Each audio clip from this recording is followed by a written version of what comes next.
drugs, illegal activities. Yeah, we're going to talk about them. And if that doesn't keep you tuned, I don't know what will.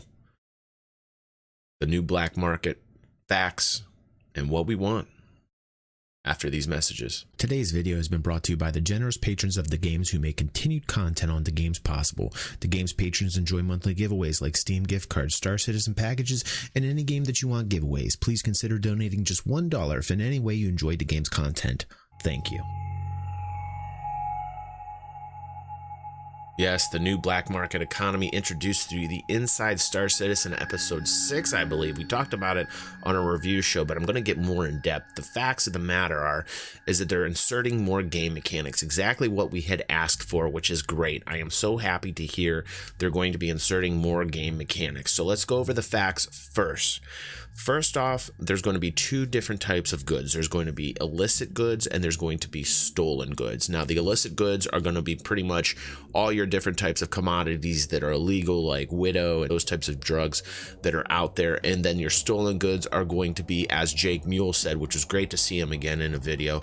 He said that the stolen goods were going to be along the lines of ships that would blow up and you get those goods, or through missions. We also know that they're going to coordinate it with the law system, which is really cool. You'll get penalties in areas that are highly UEE controlled, but your profitability will go up in those areas because it is more restricted, as it should, which is great. Areas that are outlaw systems will then have a smaller ranging effect, and it doesn't just have to deal with systems. As Jake was talking, it also has to do with areas inside of systems. For instance, going to a Port Olisar versus a Grim Hex and Stand system are going to have different variances of security forces, which I find very interesting. I don't know how they're going to implement that with game design, but I find that very intriguing.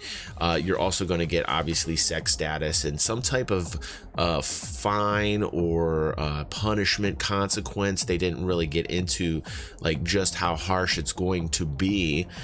It would be cool if there was some type of additional effect for people who are to get caught. Smugglers that decide to carry these types of goods should get very high rewards. Here they're showing different areas and systems with the law system in conjunction with these new goods. I'm glad that they're implementing the market, but let's get into a little bit of the TheoryCraft, which is more of what we want from the economy as industrialists, and things that I did not hear that I think constructively is important to bring up. And that is more of a player to player mechanic where we can take these goods and sell them to players. I didn't hear anything about that. I didn't hear anything about having a market that would allow me to directly just buy these goods. It seems like every time I get into this, I talk about having a kind of a black market where you can literally just buy and sell. I don't think it's going to be that direct. I don't think they have something planned like that, but I think it would be cool if players had the access to directly buy these goods and sell these goods, maybe contract other people out to transport them to limit their risk and increase the profitability. I think these are features in an economy that makes an economy more immersive for industrialists. The more ways that you can make money, the better. The more game mechanics in regards to the economy that you insert into the game, I believe the more successful the game will be, especially when you're talking player to player interactions. Most times you get more profitability. You look at prior games in the past, it seems to me that if they don't put these types of mechanics into the game, it would be a negative for the industrialist community. So I'm just voicing up for those that do like that type of gameplay, and I still love the fact that they're at least broaching this topic, that they're discussing it with us. I think it's important that they actually discuss more game mechanics within their Inside Star Citizen episodes. I'm glad that they listened and they started out with the black market economy.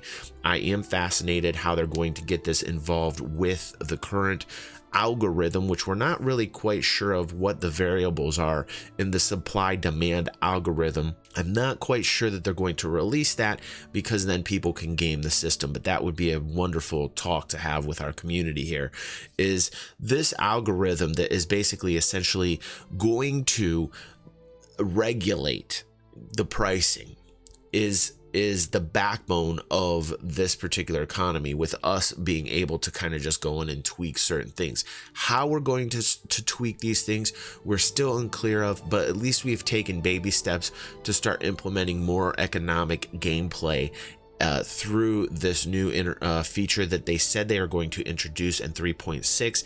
I don't want this to become a fetch quest. I have not played Elite Dangerous in over a year, but for the gameplay that was there in regards to the economic system that they had implemented within Elite Dangerous at the time I was playing, it was more of a fetch quest, go from A to B. And I just don't want that in Star Citizen. I think that would be very bad for the game if they did that. I know that they are adding another level to it through the algorithm, with the NPCs controlling the primary pricing of the market. I get that. But I don't want this to literally be like, I need to pick up a mineral and I need to ship it to a station, from a planet to a moon, and just collect the money, as it has been shown to us within the current iteration. There needs to be a little bit more depth in order for industrialists to like the economic gameplay. The mechanic has to be a bit deeper than just mission questing, that type of thing. Jake had mentioned that within the missioning, you will be able to, acquire these goods. There's going to be specific shopkeepers that will give you, a price for the illicit goods, for the stolen goods, and that these shopkeepers obviously would offer them, for the stolen goods, apologies, not for the illicit materials, but for the stolen goods, that there would be shopkeepers that you could go to, that you could sell the stolen goods to, and that you would obviously not get like top market price dollar for that, which makes sense. In the real world, if somebody steals a car and goes to a chop shop, they're not going to offer them the street value of the car. They're going to reduce that price because obviously it's hot and nobody really wants to touch it. So they take it to the chop shop, cut it up, make it look completely different. They did not mention ships. They did not mention selling ships, which would also be cool if you could literally steal somebody's ship and then take the ship. They didn't mention that. They just talked about goods on a ship after it was blown up, but they should also include ships being stolen. That's something that I would also recommend to SIG to look into, because anytime you can get more gameplay and more features into this economy that we're looking for to make a profit, especially in the realms of the black market, the more immersive it is for people, the more they'll stay in the game and not get bored with just doing fetch quests. I know a lot of us, the majority of us, don't want another example of an Elite Dangerous the way I played it over a year ago. Now, if things have changed in Elite Dangerous, my apologies, and I should probably pick that back up and start playing again. But the reason why I left Elite Dangerous was because it was literally fetch quest, and the only time that things mattered was when they inserted storyline through community goals that they made in the game, and you only knew that those community goals mattered and those items mattered for the community goal, for the story that they inserted. And that's a lot of work for the developers to continue to put in storyline just to support the buying and selling of products. I think that there should actually be more of a reason than just NPC storyline to buy and sell products. Just for the sake of buying and selling products, player to player, would be wonderful. There would need to be features within the Moby-Glass in which you can enact transactions with other players. I think that needs to be talked about as well. So I am happy that they are starting more talks with game mechanics, that they're bringing in this black market economy, and we will get to test it out in 3.6. I don't think it's going to initially give me the depth that I want with the economy, but I'm happy that they're working on it, and I think Jake's a good dude and he's thinking of these types of things. But we have to push for more kind of player-to-player interactions, because that's going to keep people around longer in the game, and I believe make things more successful. It would be nice to sell at our price directly to a friend or anybody that is playing the game, to basically make the profit that you want to make. Just as in real life, if you would like to sell something personally to somebody out there, whether it be your family, your friends, or you just got a yard sale and strangers come up to buy things, I think that keeps people very immersed, like wondering what it is that they're going to make. What is my profit? What am I going to make? These types of things make interactions cool. So while I'm happy that they have these NPC dynamics in there, I do want a little bit more player to player. And I think, as long as I can sell to a player or sell to an NPC, that would definitely give it depth.